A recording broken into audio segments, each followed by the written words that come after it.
and really real. Coronavirus, baby. Now,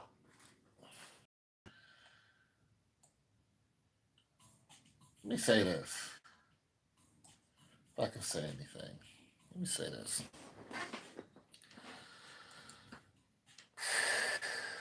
All right, so China, the people of China, the good people. The good people of China have terrible eating habits. Now, there are people who are blaming us on Tone up in here. What up, what up, what up, Polo? Broski. So the good people of China have terrible eating habits. And everybody's blaming this on them. So whenever somebody sees someone of Asian descent, they're lashing out at them because people are dying, especially in Italy, New York. So it's really hitting home for a lot of people. You had a nurse in the Mobile, Alabama, and she went on she went on her live and basically told people. Well, she wasn't live; she just recorded it, put a video out there. They shut down the basketball courts, man. You jinxed us, brother. Oh, no, no, no. I ain't jinxed you.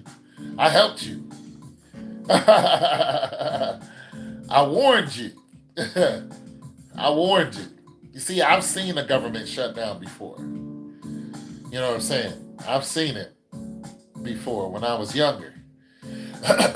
Yeah. I've seen them do this before. Of course, it wasn't that long, but I've seen it. And before they even did it, I knew it was coming. And that's when 9/11 hit. I was like, it's over. I also had a girlfriend who worked for Enron during the Enron scandal. I also lived in Columbus, Ohio during the Governor Taft scandal. So I've seen a lot of heartbreaks and shutdowns and all that, as an adult. So I could really comprehend what was going on. So this is something new because it's on a pandemic scale, but so was 9/11. But 9/11 didn't tell everybody to stay inside. 9/11 wasn't a threat to everyone on the planet's life. Uh, of course, we were fed misinformation about 9/11, and nobody wants to open the books, but there's a lot of conspiracy theories behind it. You're right. My neighbor's wife finally, family member, just passed away in town. It's real, man. Did she have coronavirus?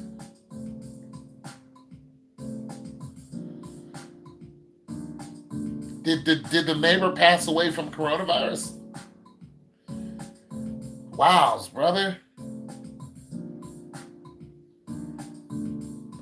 Oh, oh, damn. How old was? Give me some stats, man. How old was she? Was she African American? What was her nationality? Yo, give me some stats on that, bro. Like I said, it's getting real. It's very real. So it happened in Houston. Okay. Uh, was she black, white? Was she Latino? How old was she? Was she overweight? I mean, do you know any of that? Just to help out the conversation so we can get some more information about it. She is black, 40s. Okay. Okay. Heavy set, skinny, maybe. Average, average mom, 40. Average, maybe. Was she a gym rat? Do you know anything about that? All right. So there you have it. People are dropping like flies. New York hospitals are, the nurses are complaining that The same thing. They don't have the supplies. Now, my neighbor works for a hospital. She works for Children's Hospital. Don't know all that. We'll find out. Yeah, you should find out. I'm serious. Like, that's not an invasive question. That's not too invasive.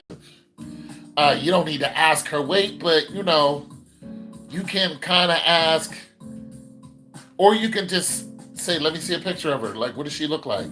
And you can get a lot of information from that picture. You don't need to ask if she was an avid smoker, but you could just look and be like, you might be able to tell a few things just by looking at that picture, bro, for real. And that's very important because that's home, bro. That's home. I got family that lives in Houston. My sister just called me from there. Did you see what the engineer commenter said yesterday at the press? I didn't. What did he say? Yeah, because was he a military engineer? Because they got to call those guys out. If New York hospitals keep failing like they are, they're going to call the engineers out. And those guys are going to construct the hospital right in the middle of New York. So that's happening. And now we just found out that there's another strand of COVID-19 out there. This one's coming from rats. Yep, I knew it. Yep. Yeah, I need to look at that. I told you, man, this is going like clockwork. This is by the book. Matter of fact, I got a book in my car on the government, on FEMA. I need to go dig it out because I just, once I got done with school with it, I was like, I don't need this anymore. I need to get back into that thing. Because this is textbook. He said the plan is to take the various places and turn them in the hospital. Yeah, various places and turn them into hospitals. Yep, this is textbook. And like I said, you're going to start seeing a bunch of tents. And those tents are going to be military tents. They're going to be GP mediums, larges, and smalls. They're even using stadiums. Yep, you're going to see a military presence. Even they're using stadiums, they could use as big as areas they want. You're still going to see tents. You're still going to see military trucks. Like the Seattle Stadium, yep. You're going to see a military presence, heavy. You're going to see an armed military presence. I'm telling you, it's about to go down. It's about to go down. You're going to see M16 carrying.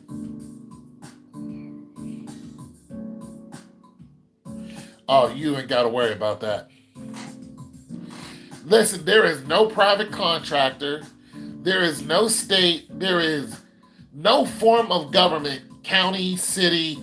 There's not one that will not cooperate with the U.S. military. You do not want that issue.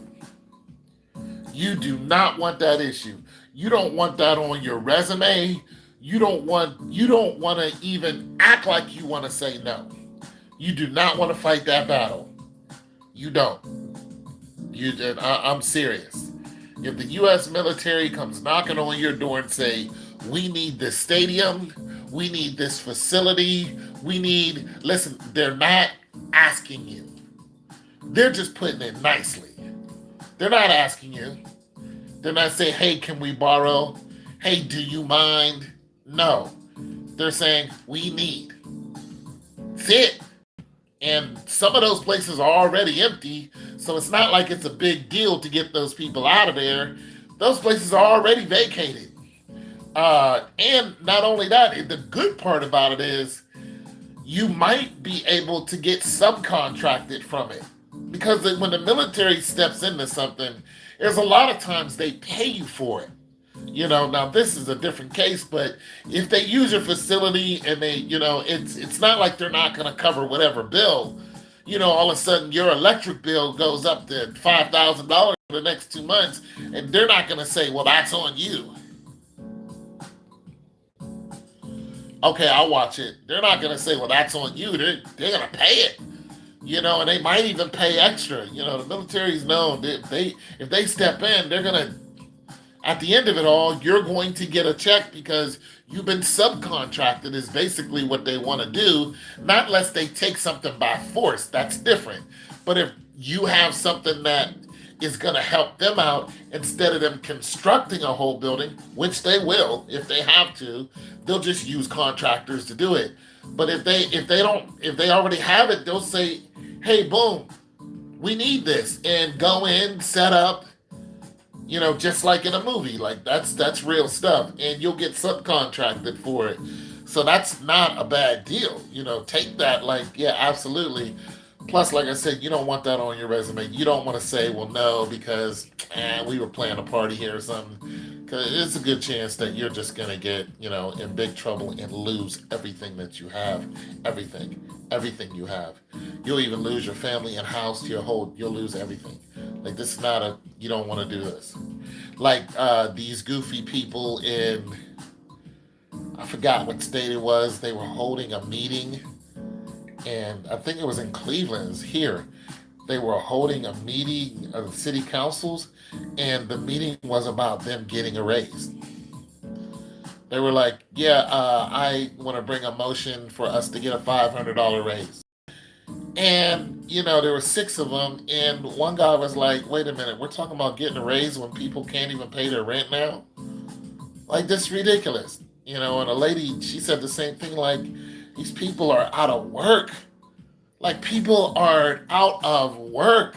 They're about to run out of food, and we're talking about giving ourselves a $500 raise a month.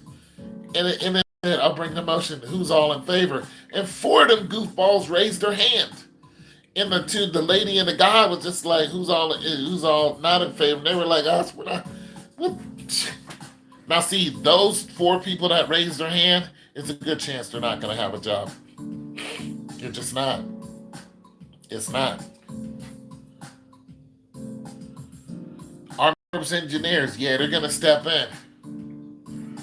They're going to step in. You're going to see something. You're going to see something. Now, here's the thing. Here's the thing about America.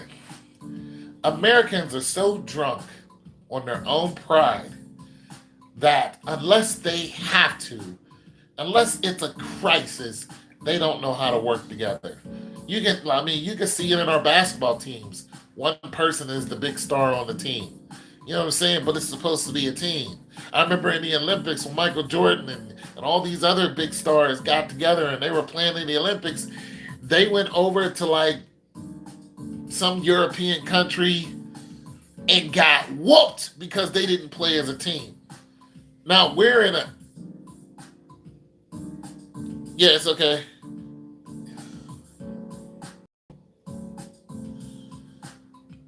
This guy sounds like they ain't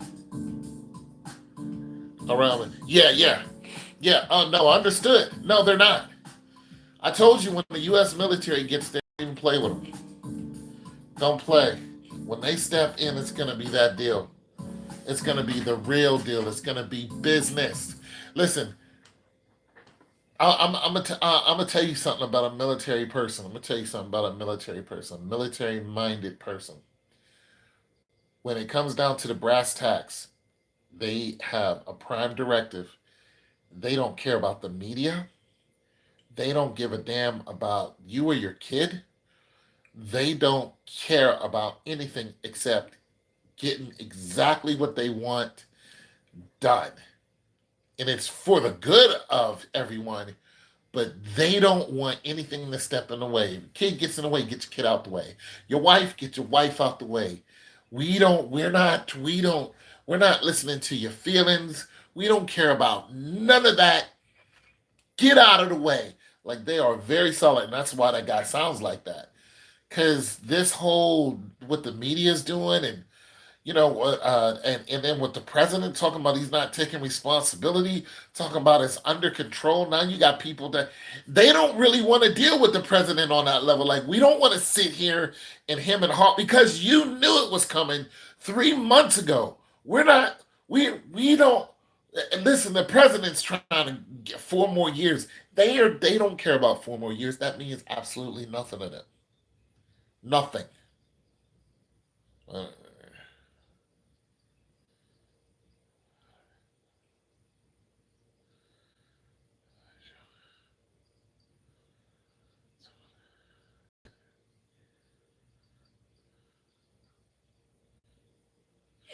well, he is correct, and it's not because I'm some.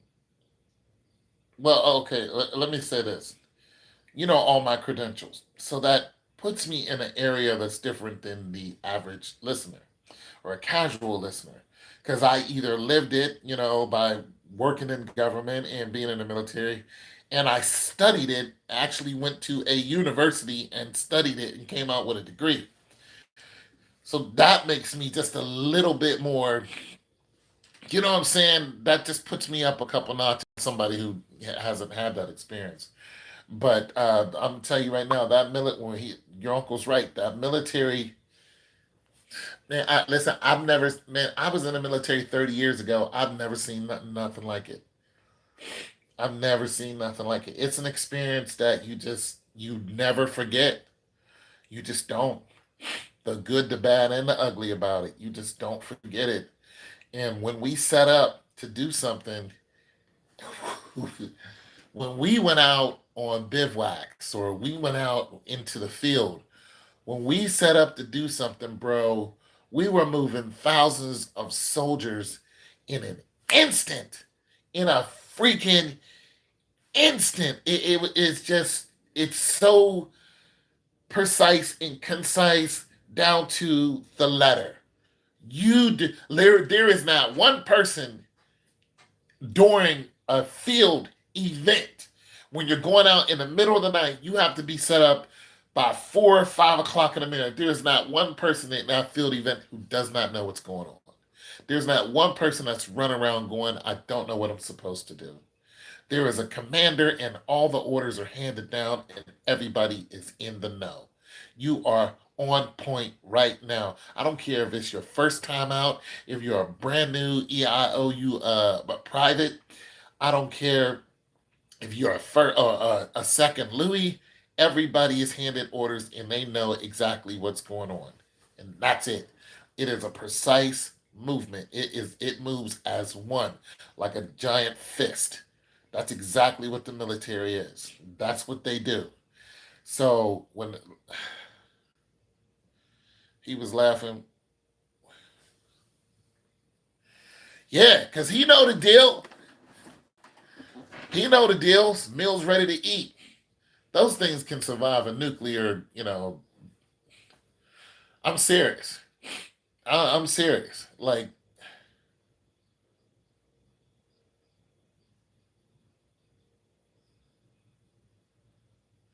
the Kool-Aid is. I ain't mad about that. Everybody love the Kool-Aid. Let me tell you something. People love the Kool-Aid and they love the coffee. They love the. Ask your uncle about the coffee in the field. Ask him about the coffee. Everybody want. Listen, I don't care if you never drank coffee before. You want that coffee. You want it, and it's not like the coffee is good, but you need it. You need the caffeine because you do more before 9 o'clock in the morning than people do all day. 9 o'clock in the morning, we're finally taking a break. That's real. That's real. Yeah, we operate at night. The military operates at night. When you hear them do snaps fire up, you already know the deal. When your E7 is walking around your facility, and he gives you an order, he doesn't even stop. He just walking around, going from one area to another and telling you exactly what's about to happen. And everybody can hear him, and you're still doing what you're doing. There's not a big, it's not like the civilian life where they call a big meeting and everybody has to be, and all these, house Martha. No, nobody cares about that. You're still working, and your E7 is barking orders, and you hear everything that he or she is saying. And boom, next thing you know, you're all packing up and you're leaving. And that's it. Your E7 is going, we're going to the field. This is where we're going. And usually they don't even tell you where they're going. They tell him where they're going, and then he passes the information down. And then I'm just telling you, it works so precise. Even if you're not aware of where the exact location is, that's not important. Once you touch down, you know you're there. You know exactly what you have to do to the letter. It's amazing. It is amazing how they can take somebody off the street and conform their mind into a machine. That's exactly what the military does. They beat it into you from the beginning. So that's what I'm saying. This engineer, I'm like, if they have to build a hospital, uh, um, and all that other stuff, you might either. I mean, if the president says something out of line to one of these guys, you might even hear one of these guys turn and look at the president and just, be like, listen, that's not going to happen. And the president is not going to do anything. Like, he'll just tell him, he can actually, like, listen, Mr. President, this is what's going to happen. And the president will shut his trap. And he won't be like, no, he'll be like, listen, this is what's going to happen. Shut your trap. That's it, because you don't know. You don't live this life. This is not what you do. I live this life. This is what I do. You know what I'm saying? So you're going to see the president take a back seat. I talked with a Navy SEAL on the Walker, and be about, and he had to be about 6 years old. But I asked him if they were going to shoot us down, and he told me he can't go into too much detail, but he said just prepare. And he's right. What did I tell you guys weeks ago? What did I tell you guys weeks ago? These are not regular. These are regular Army people. These are not weekend warriors. These are not people who are soft. These are people who have seen battle and are prepared to go to battle. Listen, when I was in the military and we had a declaration of war, I was prepared to shoot people in the face I didn't even know. That I don't come from that. I come from a place where we fought a lot. But shooting somebody, like killing somebody, my modus operandi changed. It was like my best friend's going to war, I'm going to war. I skipped the whole chain of command just to go to war to shoot people I didn't even know. That's what they're like. That's what these people are going to be like. Will they shoot you in the face? Nah, not if they don't have to. They're still human. But if you provoke them and they had orders to chop your ass down, you damn right they will. You damn right they will.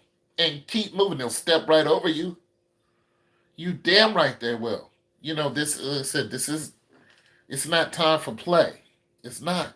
Just do what they ask you to do and keep it moving. See, you have a lot of people who are provoking the military right now. They really, really are. Because they were told to quarantine themselves. And this is all over the world. They were told to quarantine themselves. Now you're seeing people making videos on Instagram talking about, we didn't quarantine ourselves and now I'm sick. You had one girl on there saying, she was from Gainesville, Florida. She's like, we didn't quarantine ourselves. We was out there turning up every day, having a good time, doing whatever, and now I'm sick. She's like, this is no joke. Take it very serious, because people are still wondering if it's real or not. They're like, oh, that girl's an actor. Listen, I'm done wondering if it's real. I told you guys from the beginning, do not sit here.